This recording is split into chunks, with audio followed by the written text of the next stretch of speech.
영상 편지 8번째 시간입니다.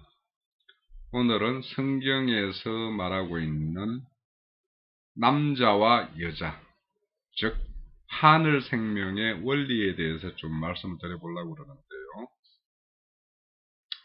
우선 우리가 모두가 알고 있는 창세기 1장 1절, 태초에 하나님이 천지를 창조하시니라 할 때 이 천지에 대해서 먼저 알아보면 이를 통해서 성경에서 말하는 남자와 여자에 대한 어떤 개념 이해를 좀 할 수가 있어요. 그래서 성경에서 말하는 남자와 여자가 단순한 성별적 구분에 국한하지 않는다라는 거예요. 그래서 성경에서의 남자라는 것이 무엇이며 성경에서 여자라는 것이 어떤 존재인지에 대해서 우리가 좀 알아봅니다. 먼저 말씀드린 대로 태초에 하나님이 천지를 창조했다고 그랬어요. 이때 천지, 즉 하늘은 히브리어로 샤마임이라고 합니다. 이 샤마임은 남성 명사예요. 그리고 땅, 즉 지는 에레처 해가지고 여성 명사를 씁니다. 즉 하나님은 태초에 천지를 창조했다라는 것은 남성적 하늘과 땅적인 여자의 어떤 창조에 의해서 하나님의 어떤 창조의 어떤 기본 원리를 설명을 하고 있고, 이를 통해서 창조의 완성을 향하여 가는 가장 기본 모토가 되는 것이 남자와 여자, 즉 이는 하늘과 땅을 통해서 이제 설명을 하고 있어요. 그런데 우리가 이제 잘 알다시피 창세기 1장 1절을 보면 하나님의 6일 창조는 사람을 짓는 걸로서 마무리가 됩니다. 그래서 사람은 아담이라고 그러죠. 사람은 남자와 여자로 지었다고 그래요. 그때 남자는 자칼이라고 그러고 여자는 네케바라고 그래요. 그래서 이 사람은 자칼과 네케바가 하나의 연합체가 되었을 때 온전한 사람이라고 합니다.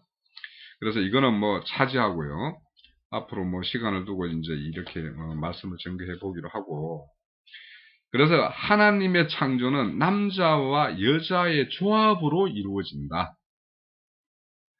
남자와 여자가 어떤 존재 형식에 의해서 남자는 남자로서, 여자는 여자로서의 각자의 이치가 있고, 또 하나님의 어떤 창조의 어떤 경륜적인 걸로 보면 여자가 남자가 되는 원리, 이런 어떤 비밀한 것들이 있어요. 그래서 이런 것들을 천천히 한번 살펴보려고 합니다. 우선 또 하나 천지를 창조한다고 그럴 때 이 하늘이라는 개념을 우리는 좀 이런 푸른 어떤 창공의 하늘이 아니라, 하늘은 보이지 않는 세계, 즉 눈에 보이는 세계 그 이면에 있는 참모습의 실상이 되는 것이 하늘이다라는 거예요. 그래서 하늘은 보이지 않는 본 실체가 되는 그 세계를 하늘이라고 그러고, 땅은 우리 인간의 눈으로 볼 수 있는, 즉 가경적 세계, 이 세계를 땅이라는 개념이에요.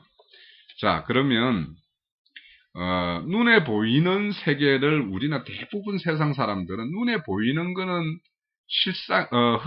실상이라고 그러고, 눈에 보이지 않는 것, 우리 생각 속에 있는 이런 것들을 오히려 허상이라고 이야기를 해요.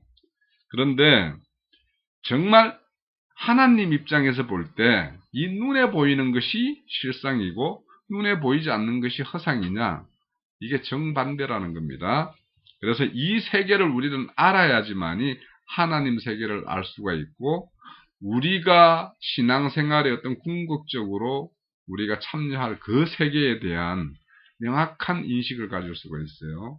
그래서 아까 하늘과 땅은 남자와 여자로 상징되는 것 한 면이 있고, 하늘은 보이지 않는 세계, 또 땅은 보이는 세계, 이런 걸로 어떤 대별되는 이런 것들도 우리가 좀 이해를 해야 됩니다.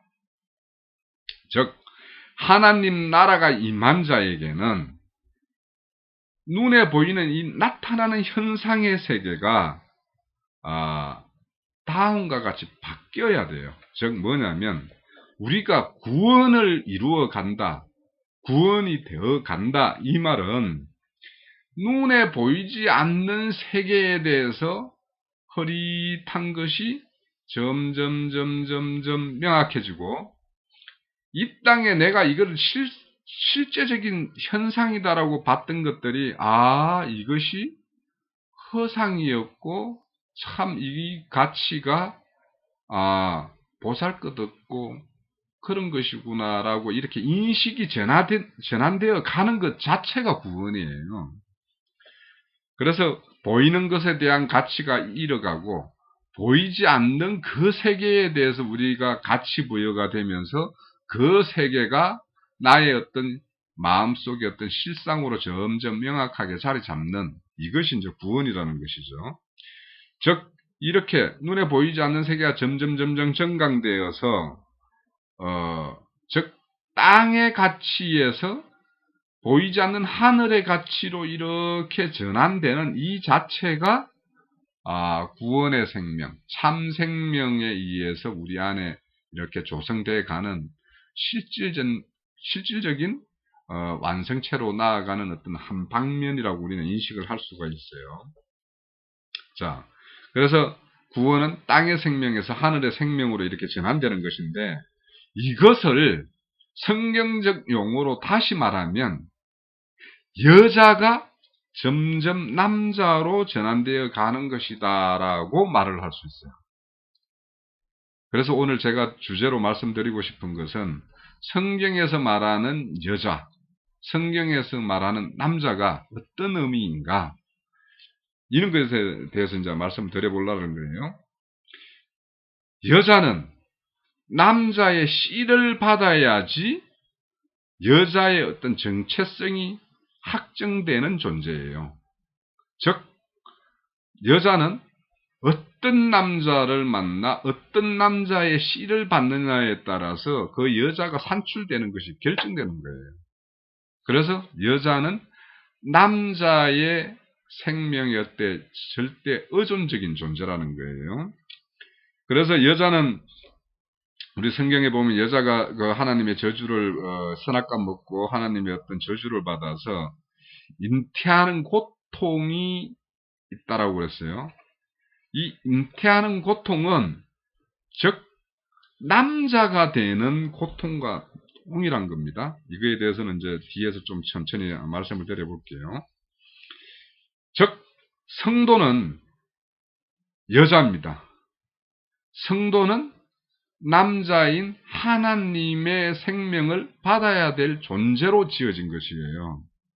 그러니까 하나님의 창조에 의해서 첫사람 아담의 어떤 생명은 여자로 조성된 존재란 말입니다. 그래서 이 여자인 아담, 이 성별적 하와, 아담, 이런 차원이 아니라 하나님의 첫째 창조에 속해 있는, 첫 아담에 속해 있는 존재는 모두가 여자라는 거예요. 그래서 이런 존재는 하나님의 참 생명인 남자의 어떤 씨를 받음으로 인해서 여자의 어떤 정체성이 결정된다라는 거예요. 그래서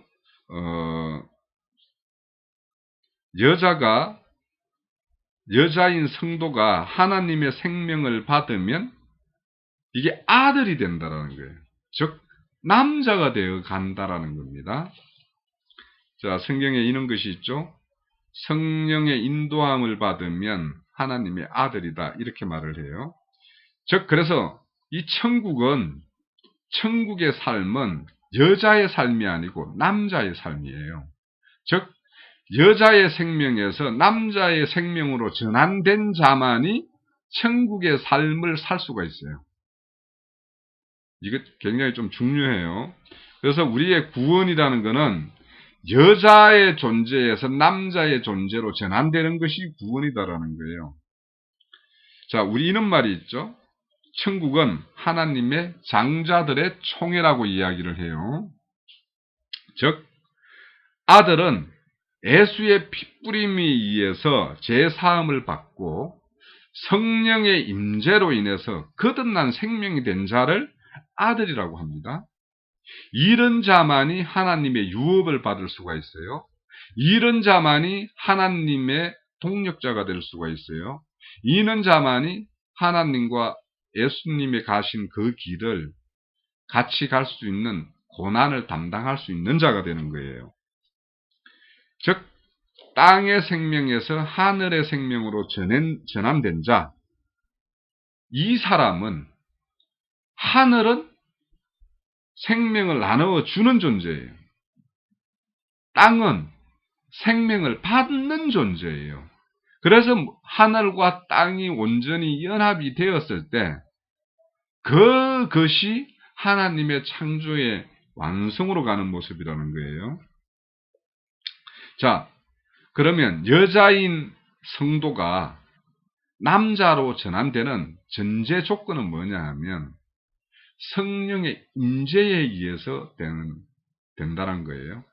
즉 아까 말씀드렸듯이 성령의 인도함을 받는 자가 하나님의 아들이라고 그랬어요. 그래서 이렇게 성령의 임재에 의해서 된 새로운 생명을 새로운 피조물이라고도 성경에서 말을 해요. 자, 그런데 이 성도는 두 가지의 정체성을 가지고 있어요. 즉 뭐냐면 하나님 앞에서는 여전히 여자로서 하나님의 남자인 생명을 계속적으로 받아야 될 존재예요. 하나님 앞에서는. 그런데 이렇게 하나님 생명을 받아서 지속적으로 받는 여자가 남자가 된다고 그랬어요. 이 남자는 어떤 입장에서 남자가 되느냐? 이제는 하나님의 생명을 다른 자에게 공급하는 자리에 참여할 때 남자가 되는 거예요. 그래서 즉 말하면 성도는 여자로서 하나님의 생명을 지속적으로 받아야 되는 한 면이 있고 또 하나님의 생명을 받은 자로서 한 남자가 되어서 다른 생명에게 이런 생명을 이렇게 전해주고 넘겨줄 수 있는 공급자가 되어야 된다는 거예요. 이게 성도의 마땅한 이치예요. 그래서 성도의 이중적 정체성을 가지고 있어요. 그래서 성도는 남자이면서 여자인 이런 이중적 존재의 정체성을 가지고 있다. 또 성경에 보면 창세기 2장에 보면 남자가 부모를 떠나 여자와 연합되는 이야기가 2장에 나와 있죠. 그런데 이 세상의 원리는 여자가 부모를 떠나서 남자에게 오게 돼 있죠. 이게 하늘 생명과 땅 생명의 어떤 차이예요. 한 면이에요.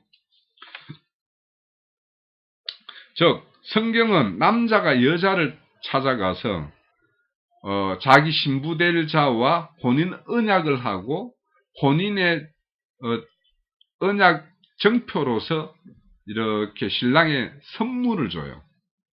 그러면 신부는 그 약혼 기간 동안 그 신랑이 주고 간 그 혼인 예약 선물을 잘 간직했다가 신랑이 다시 와서 예비된 신부에게 내가 건네준 선물을 잘 간직하고 있습니까? 라고 물어볼 때 그 선물을 잘 간직한 신부는 신랑 될 자에게 자기가 잘 간직한 선물을 이렇게 내어놓겠죠.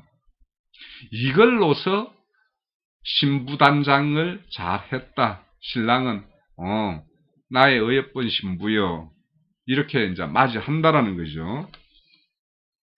그래서 신랑은 이제 기한이 차면 다시 와서 내가 신부에 맡겨난 그 선물을 보고 이 자가 나의 참 신부이구나 이렇게 확인한다라는 거예요. 이게 성경적인 이야기예요.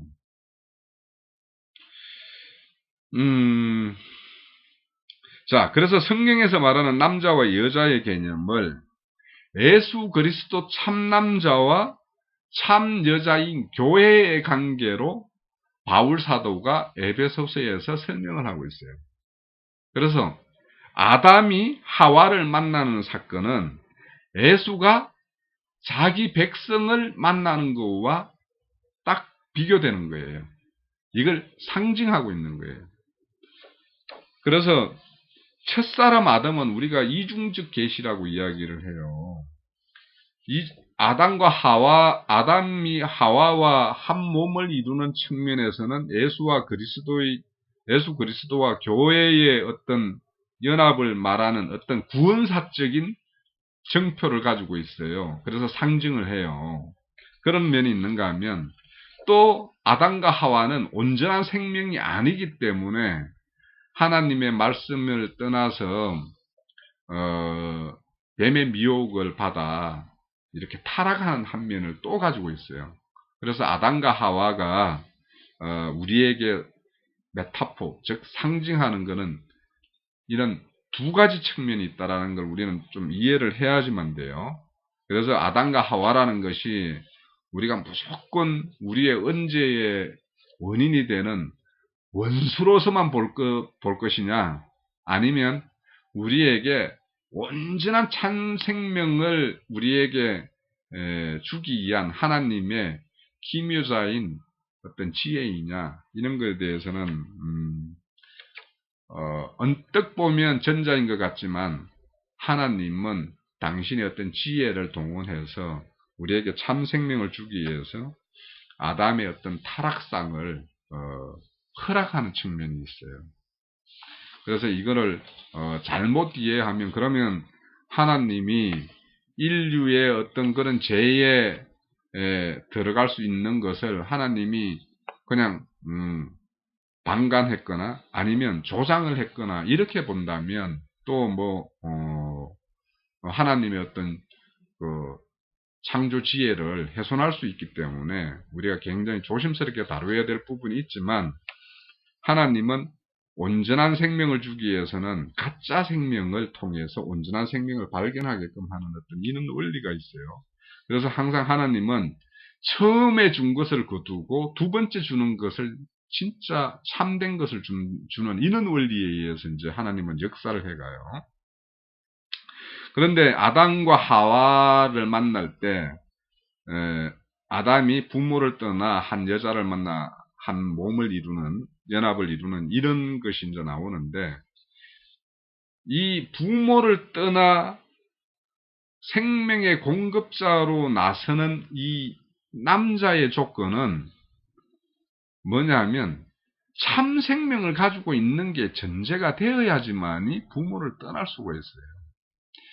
그래서 한 남자가 부모를 떠나 이 모양은 예수님께서 우리 자기 백성에게 참 생명을 주기 위해서 하늘 보좌로부터 이 땅에 육신의 모양으로 와서 우리에게 생명 공급을 하는 이 모양을 이렇게 이제 이야기하는 거예요, 궁극적으로는. 자, 그러면 첫사람 아담은 하늘 생명을 가진 상태가 아니었기 때문에, 온전한 하늘 생명을 가진 존재가 아니었기 때문에 뱀의 미혹을 받는 거예요. 그러니까 그런 어떤 참 생명의 수준이 아니었기 때문에 뱀의 미혹을 받는다라는 거예요. 그러니까 우리가 오늘날도 생명의 풍성을 이룬 참 아들의 모습으로 우리가 성장해 있으면 감히 뱀이 우리를 미혹할 엄두를 낼 수가 없어요. 그래서 늘 뭐냐면 이 짐승 세계에도 짐승 무리를 사냥을 할 때 들짐승들이 어떤 약한 그 짐승들을 이렇게 사냥을 할 때 보면 항상 약한 무리, 그래서 그것이 뒤처지는 무리, 이런 것들이 사냥감이거든요. 그런 것처럼 우리가 어떤 생명의 공급을 왕성하게 가지고 있고 누리고 있으면 거짓된 것이 오더라도 그 생명을 어찌할 능력이 안 돼요. 그래서 우리가 이렇게 넉넉한 구원을 위해서는 우리는 늘 그 풍성을 위해서 늘 우리가 하나님에 대해서 알기를 원하고 또 그런 어떤 우리 연합체인 어떤 교회의 어떤 생명도 전체적으로 어떤 그런 풍성을 이루어야 할 때만이 어떤 다른 어떤 이질적인 어떤 교리를 가지고 누군가가 온다 하더라도 우리는 넉넉히 그것을 이겨낼 수가 있는 것이 되겠죠. 자, 이처럼 아담과 하와는 완전한 생명자가 되지 않은 아담과 하와가 연합이 되었기 때문에 실상은 타락이 될 수밖에 없는 그런 어떤 원리가 있어요. 그래서 이거에 대해서는 그렇다면 그럼 인간의 타락이 하나님에 의해서 앞서 말씀드린 대로 조작된 것이냐, 조장된 것이냐, 이렇게 볼 부분만은 아니다라는 걸 내가 분명히 말씀을 드렸어요. 그것이 본류가 아니기 때문에 오늘 이쯤을 하고 넘어가고요. 자, 그래서 뭐냐면 아담과 하와의 연합은 실질적으로 보면 여자와 여자의 연합이라고 볼 수 있어요. 남자와 여자가 연합했을 때 아까 완전한 사람이라고 그랬잖아요. 즉 자칼과 네케바가 된 그 존재가 완전히 연합됐을 때를 아담, 사람이라고 이야기한다고 그랬어요. 그런데 이렇게 씨가 온전히 가지지 못한 이는 사람들이 남자 행실을 하고 그래서 어떤 여자를 이렇게 여자와 연합을 이루는 이런 거는 오늘날 교회의 실상이 이와 같은 면이 있어요.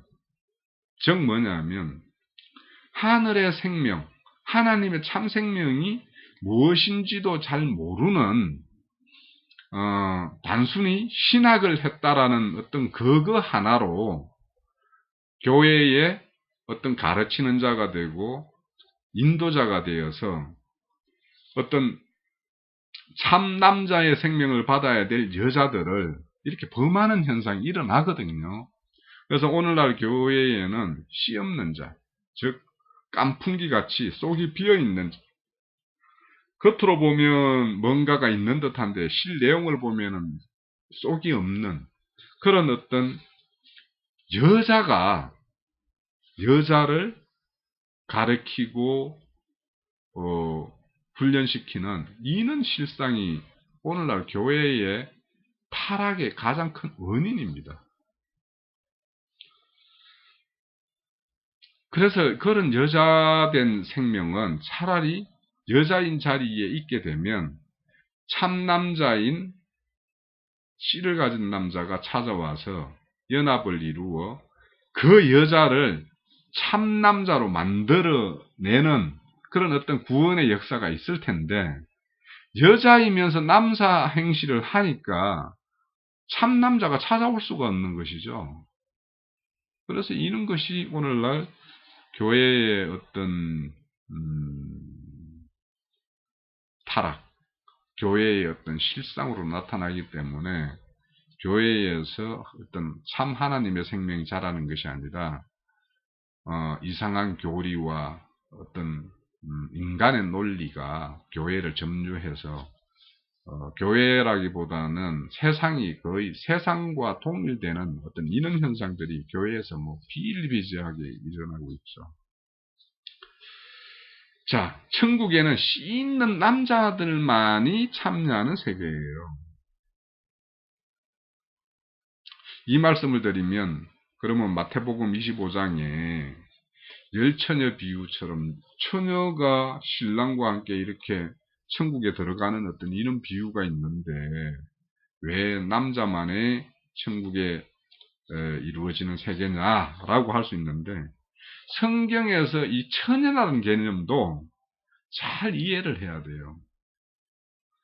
이 처녀라는 거는 어떤 성별적 남자 여자의 그런 개념이 아니라 하나님의 성령의 생명을 잉태하고 출산할 수 있는 그런 사람의 속 생명의 사람의 터전이 되는 그 태를 치유받은 자가 처녀라는 거예요.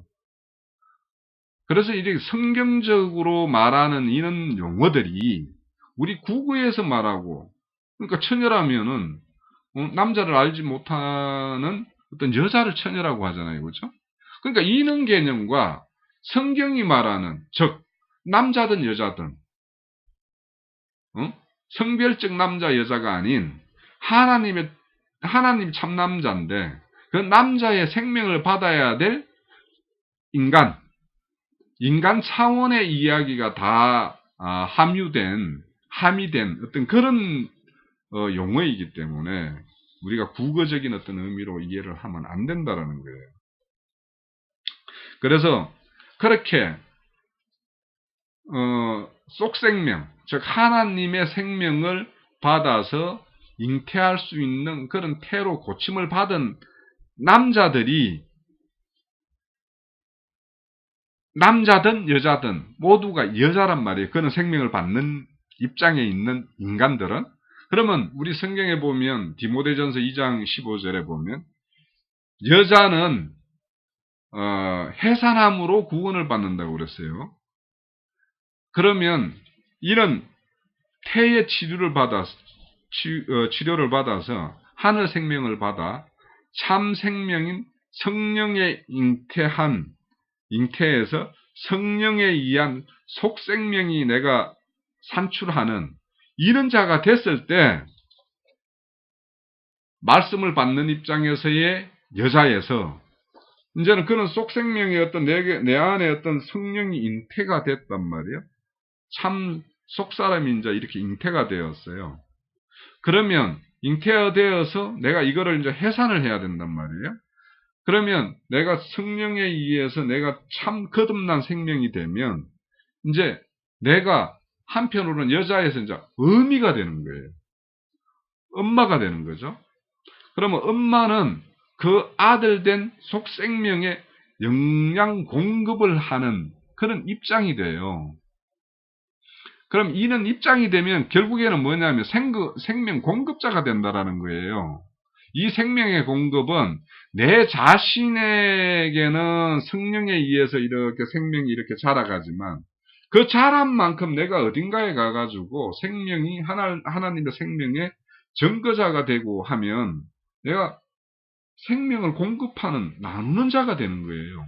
그래서 이렇게 되는 것을 남자가 된다라고 이야기해요. 그래서 성경의 이야기는 구원의 모습의 한 면이 여자가 남자가 되는 것이 구원의 한 과정으로 설명을 하고 있어요. 자, 또 성경에는 우리 같이 하나님의 생명을 받은 자를 아들이라고 하기도 하고 신부라고 하기도 해요. 그러면 이게 세상 말로 말하면 아들이면서 신부가 된다? 이거는 좀 말이 안 되잖아요. 그래서 이거를 어떤 성경적 관점에서 보면 성도의 어떤 정체성, 하나님과의 어떤 연합된 생명의 관계, 이것이 신랑 신부적으로 하나님과 성도가 연합되는 모습이 있고 부모와 자식이 생명적 연합을 관계를 맺는 이런 거와 똑같이 하나님과 성도의 관계는 그렇게 생명적 관계로 이렇게 묶이게 된다라는 거예요. 그래서 그 일면을 아버지와 아들의 관계, 부모와 아들의 관계, 또 신랑과 신부의 관계 이렇게 묘사를 하는 거예요. 그래서 우리가 성경을 볼 때 어떨 때는 아들이고 어떨 때는 신부다. 이게 뭔가 이렇게 혼란스러울 텐데 이거는 하나님과 하나님을 믿는 성도와의 어떤 생명적 관계를 설명하는 것이 하나님으로는 이렇게 두 가지 경우로 이렇게 동원해서 설명을 하고 있다. 이렇게 이해를 하시면 될 것 같아요. 자, 여자는 앞서 말씀드린 대로 해산함으로 구원을 받는다고 그랬어요. 그럼 이 해산함은 성령으로 거듭난 생명이 된다라는 것이고 이것은 여자가 남자로 전환되는 것이다라고 말씀을 드렸어요. 또 앞서서 여자는 남자의 시생명을 받음으로써 여자의 정체성이 결정된다고 그랬고 또 여자는 여자인 성도가 남자의 시생명을 받아 남자가 되는 것. 이거는 성령을 잉태해서 여자가 어미가 되고 어미가 남자가 되는 이런 어떤 생명적 전환이 이루어진다라는 거예요. 또 생명의 공급자가 남자라고 그랬어요. 그래서 성도는 하나님 앞에서는 생명을 계속 받아야 되는 존재로서는 여자이고, 또 내 안에 하나님 생명을 가진 자로서 밖에 나가서 하나님 생명을 전하는 자로 볼 때는 또 남자가 된다라는 거예요. 그래서 이 성경에서 말하는 남자와 여자의 개념이 어떤 것이냐, 하나님 생명을 받는 자 입장이냐, 생명을 공급하는 입장이냐, 이런 거에 따라서 남자와 여자가 구별된다, 이런 의미다라는 것도 좀 새겨야 될 것 같고, 또 앞서서 성령의 인도함을 받는 자가 아들이라고 그랬어요. 이 아들 된 역할은 반드시 생명을 공급하는, 그래서 하나님 나라의 확장과 풍성을 이루어가는 그 역할을 하는 것이 아들이라고 그랬어요. 그래서 우리의 구원의 어떤 모든 과정이나 신앙생활의 어떤 모든 여정이나 이런 것은 다 여자인 인간의 어떤 생명이 하나님 생명을 받음으로 남자로 전환되는 이 과정이 하나의 구원이다 라고 말씀을 드릴 수 있고, 또 보이는 세계에 머물러 있던 나의 인식체계가 눈에 보이지 않는 그 하늘 체계로 이렇게 전환되는 이것이 또 구원의 안성이다라고 이야기를 말씀을 드렸고요. 즉 이런 것은 땅적 차원의 어떤 가치 기준이 하늘적 차원의 가치 기준으로 바뀌는 것, 종의 생명에서 아들의 생명으로 바뀌는 것, 뭐 이런 것들이 이제 다 구원의 어떤 과정이라고 해서, 그래서 이 우리 사람의 어떤 구원을 이렇게 다방면으로 성경은 말씀을 하고 있다라는 걸 좀 아시고, 그래서 우리는 하늘 생명의 전환 원리, 여자에서 남자로, 땅 생명에서 하늘 생명으로, 눈에 보이는 가치 기준에서 보이지 않는 가치 기준으로 이렇게 전환되는 것이 구원의 어떤 완성의 어떤 모양이다, 이렇게 이해를 하고, 좀 오늘 증거 내용 중에서 이해가 안 되는 부분이 있더라도 그냥 앞으로 쭉 나가다 보면 이게 어떤 그런 의미였구나라고 아마 다른 걸 통해서 또 이 앞부분이 이제 다시 이제 이해가 되어지는 그런 어떤 부분이 있으니까, 지금 이해가 부족하고 좀 안 되는 부분이 있더라도 지속적으로 앞으로 나아가면서 또 다른 증거를 통해서 이렇게 밝아질 것을 기대하면서 나아갔으면 좋겠습니다. 오늘 영상 편지 8배 편지는 여기에서 마치겠습니다. 수고하셨습니다.